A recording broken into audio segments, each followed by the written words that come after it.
malam ini Yayu diminta oleh panitia kaderisasi ke kepala kamar untuk membahas tentang kepemimpinan dalam ruang khidmat. Dilihat dari maudhu'nya, dilihat dari judulnya, itu ada dua substansi. Yang pertama itu adalah kepemimpinan, dan yang kedua itu adalah khidmat. Ini harus Yaya terangkan satu demi satu tentunya.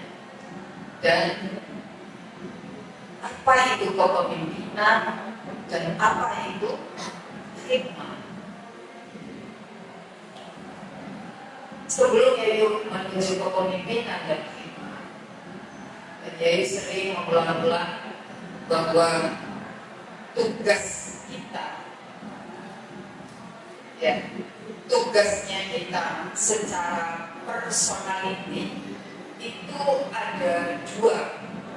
Yang pertama, kita menjadi khalifah, dan yang kedua, kita menjadi yang abd. Khalifah di sini tentu nanti masuknya kepada kepemimpinan. Sementara abd itu adalah masuk ranahnya kepada khidmat. Nah, tentu khalifah di sini nanti akan keterkaitan kepada taklif atau disebut dengan mukallaf. Ya, taklif ini yang akhirnya Allah menciptakan surga dan neraka. Disebabkan apa? Disebabkan saya itu adalah, kita ini adalah khalifah. Ada pertanggungjawaban di sana. Karena ranahnya Allah melihat kita sebagai khalifah. Dan tentu khalifah di sini adalah memimpin dirinya sendiri sebelum memimpin orang lain. Ya. Menurut Imam Ghazali, syarat menjadi pemimpin itu ada tiga. Yang pertama adalah kecerdasan atau intelektualitas diri. Itu. Nanti Imam Ghazali menerangkan kecerdasan pun nanti ada ranahnya, ada berapa. Kecerdasannya seperti apa untuk pemimpin itu nantinya. Ya. Terus kemudian yang kedua, pemimpin, kriteria yang kedua itu adalah dia beragama atau religiositas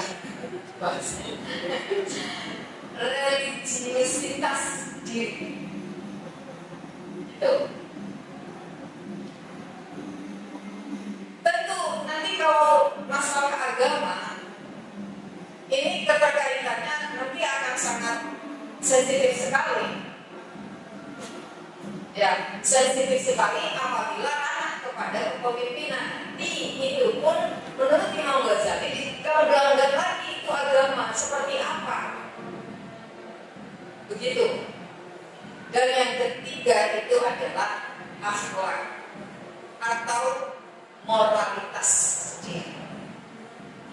Tiga kriteria ini seseorang layak menjadi pemimpin. Ya. Nah, nanti Imam Ghazali ini menerangkan tentang kecerdasan itu sendiri. Ranah yang mana? Kecerdasan yang mana yang layak oleh seorang pemimpin. Apakah 1 ditambah 1 sama dengan 2, jawabannya 2, lalu dia berhak mendapatkan kriteria sebagai pemimpin, gitu, dan bisa dijadikan sebagai kategori kecerdasan. Ya.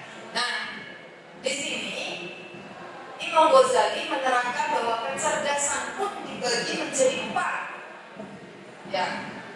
Kecerdasan yang pertama itu adalah yang umum dipakai oleh manusia. Keumuman yang dipakai oleh manusia, kecerdasannya itu mungkin berhitung, ya, menghafal, apalagi itu di dalam 2 ranah itu dikategorikan sebagai kecerdasan umum dan seluruh manusia juga memilikinya. Yang kedua itu adalah kecerdasan yang memiliki pengertian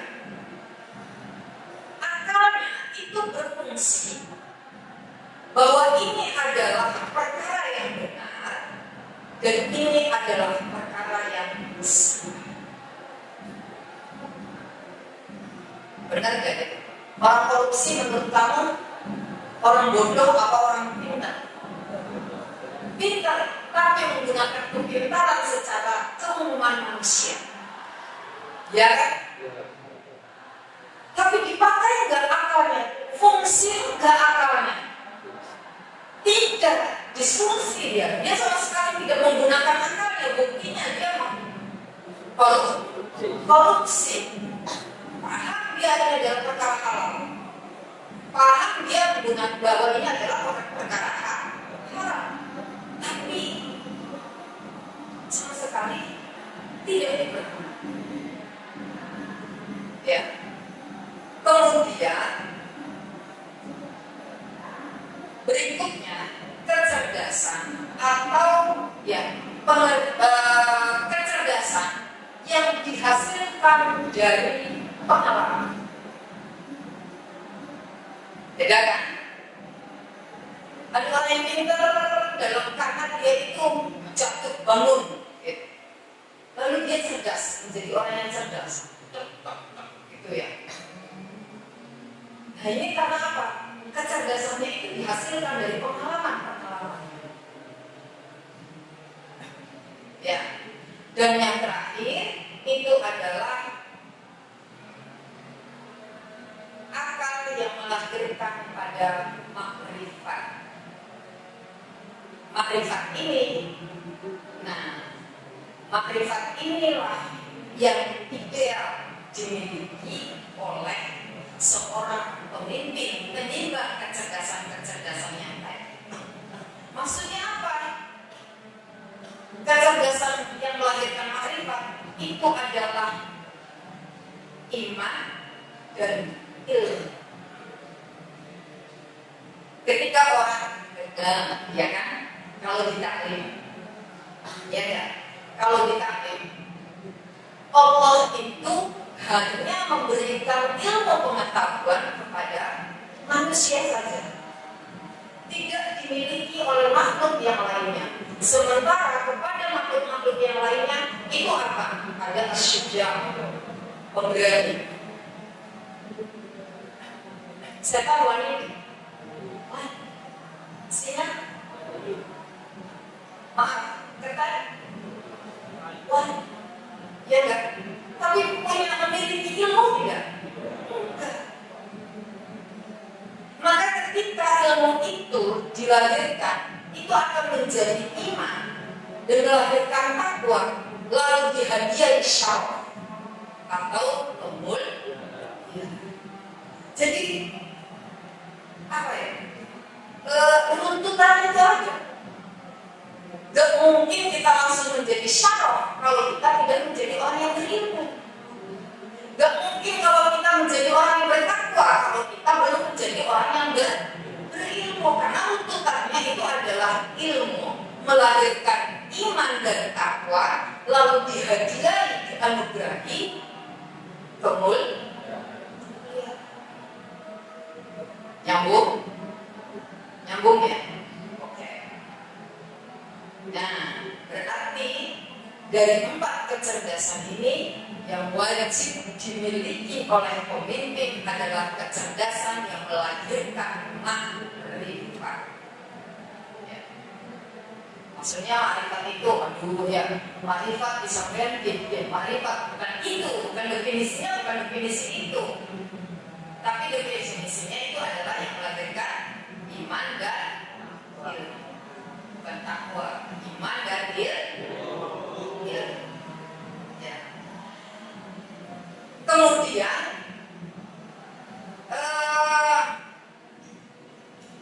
udah nyambung ya. Jadi udah nggak ribet kan, terakhirnya nggak ya. Oke. Jadi lanjutkan. Yang kedua itu adalah agama. Kenapa agama itu adalah hal yang sensitif? Karena biasanya pondok pesantren, terutama yang salah, itu didikannya adalah didikan doktrinitas. Ya kan? Kemudian terus, kamu tidak boleh bertanya kenapa. Kalaupun bertanya kenapa, supul ada. Begitu kan? Sehingga secara tidak langsung itu akan mematikan nalar kita, akan mematikan logika kita, akan mematikan kritis kita, gitu. Dan itu dialami oleh Yai sendiri ketika Yai maaf, interupsi, itu keterangannya salah. Wah, karena Yai dari modern, kemudian ke pondok salah. Jadi, maaf, interupsi Pak, kayaknya keterangannya bukan begitu deh. Keterangannya begini. Siapa kamu? Kenapa? Taksir kamu. Ilmu kamu tidak bermanfaat. Wah, jelas, ya kan? Kenapa? Salaf itu adalah modelnya menggunakan doktrin. Ketika orang yang sudah didoktrin terus didoktrin, itu akan menjadi pribadi yang ekstrim, fanatik. Bagaimana ciri-cirinya orang yang fanatik? Aku yang paling benar, gue yang paling suci, kamu salah, kamu kafir. Kenapa? Karena itu sistem pendidikannya itu adalah doktrin. Bisa diimak.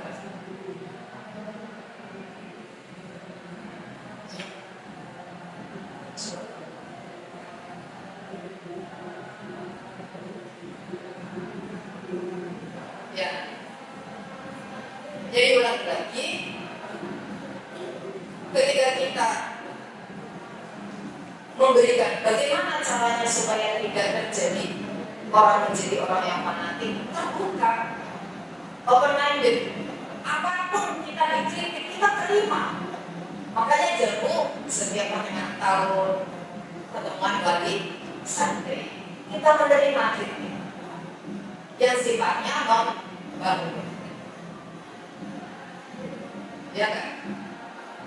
Ciri-ciri orang yang fanatik, dia anti kritik, tidak mau jadi kritik. Itu salah satu upaya-upaya pondok pesantren salah membuka diri, ya kan? Dengan cara walaupun kitab-kitab yang kita kaji itu adalah kitab-kitab yang terutama jujur saja. Jadi kalau ngaji apa itu? Yang sedikit-sedikit perempuan lebih banyak penghuni laki-laki, perempuan penghuni paling banyak di neraka, itu apa ininya gitu. Atau bukan berarti ya itu tidak mengamankan dalam kitab kuning, bukan. Maksudnya kayak Buyun atau apa, itu kan ketimpangan sekali, sangat ketimpangan sekali. Untuk saya, ya yang pikirannya rada ini kayaknya saya kesal banget deh. Bukan atas nama saya perempuan, tapi atas nama keseluruhan perempuan, gitu kan. Nah, itu yang perlu diulas lagi. Adapun bukan dari menyalahkan episodik sudah luar biasa sekali. Makanya kalau dibahas masail atau apa, perempuan apakah dilibatkan? Tidak kan? Paling perempuan banter-banternya jadi bagian konsumsi. Ya kan? Iya. Dia tidak berhak untuk memutuskan dari permasalahan yang ada di realita dan kenyataan di sana. Karena apa? Yesus bahwa konsumsi. Baik ini kita buang, kita makan. Ya, ini bagiannya perempuan. Nah, saya gitu ininya. Tapi di Jawa Barat sudah ada Basur CD3M dan sebagainya itu memfasilitasi Basur Masail yang melibatkan perempuan. Oke, itu yang kedua. Kemudian yang ketiga itu adalah keimanan yang tadi yang ada. Yang ketiga itu adalah akhlak atau moralitas diri.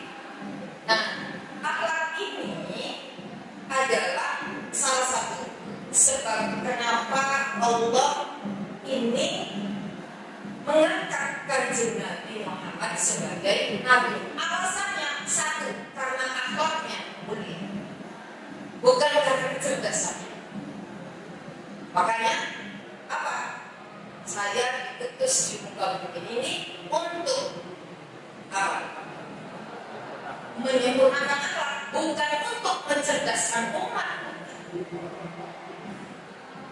Ya, dari situ nanti sudah jelas sekali ini yaitu sandur dari apa yang dikatakan oleh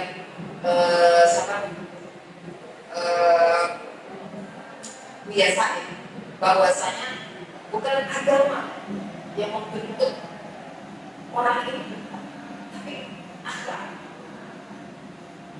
Terbukti katanya biasanya, terbukti di Cina itu agamanya agama apa itu? Ya enggak? Di Jepang itu agamanya agama apa? Tapi kalau di Jepang, di Cina dan sebagainya kemajuannya begitu pesat, kebersihannya begitu bagus dan sebagainya, itu karena apa? Karena kata, bukan soal agama. Karena kalau ditanya agamanya apa ya, bukan agama Islam. Kalau agama Islam yang ada di Arab Saudi apa nggak beresek? Ya katakan beresek, gak apa-apa. Gak apa-apa. Dan itu memang realitanya. Dan itu menunjukkan bahwa karakter dulu yang dibangun. Baru setelah itu ditumbuhkan agama. Paham tidak? Ya. Nah, kemudian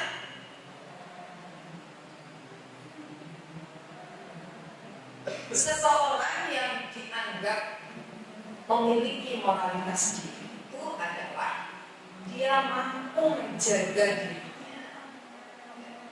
Makanya di situ anfusakum. Itu kan, jagalah dirimu. Jangan menjaga orang lain dulu. Kita jangan menjadi lilin, bukan. Tapi sesuai dengan perintah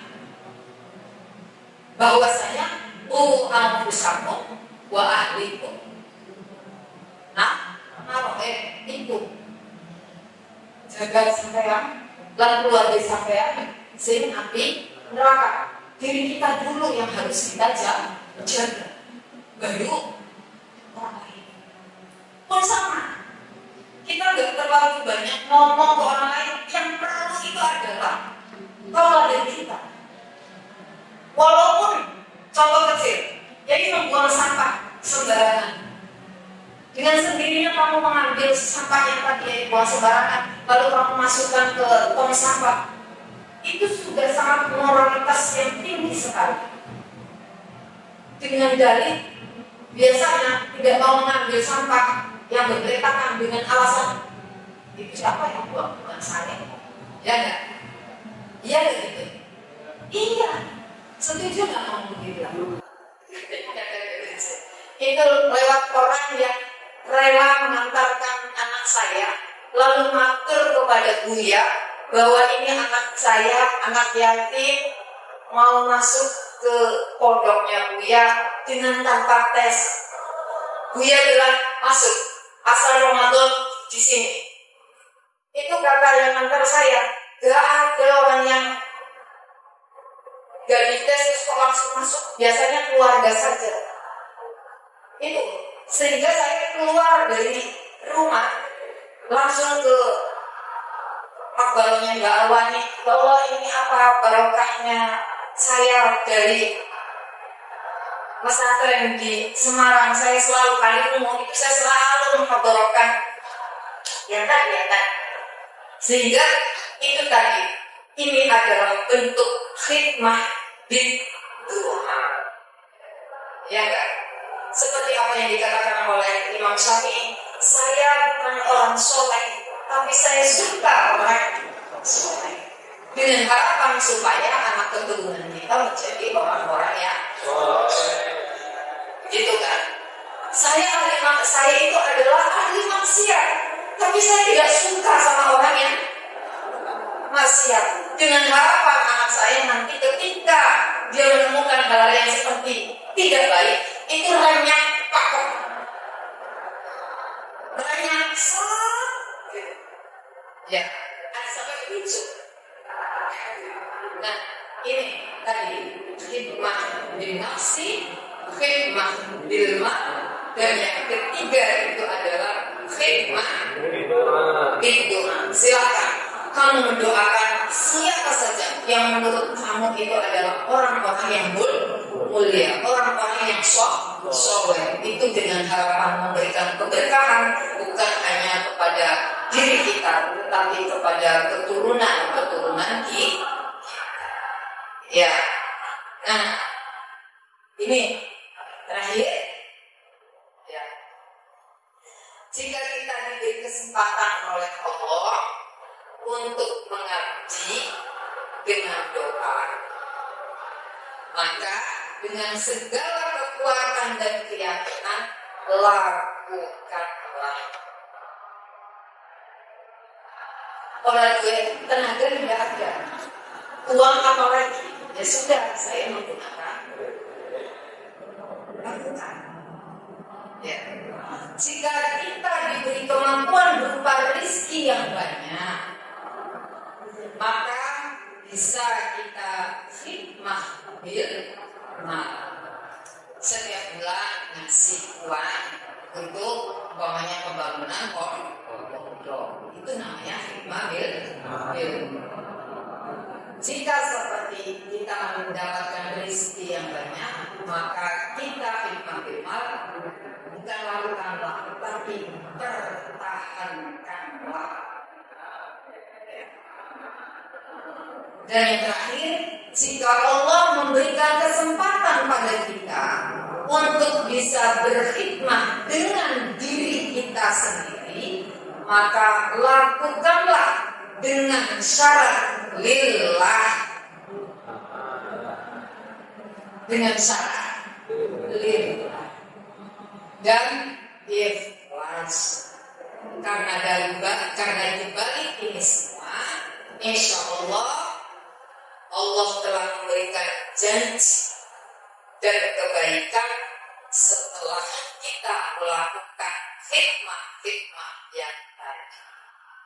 Ya, jadi nanti kita itu lillah dan kita itu ikhlas, tentu itu akan berbalik kepada kita. Semoga khidmah kalian dalam memimpin ranah yang paling, ruang lingkup yang paling kecil, yaitu kamar, karena ini adalah menjadi titik sentral.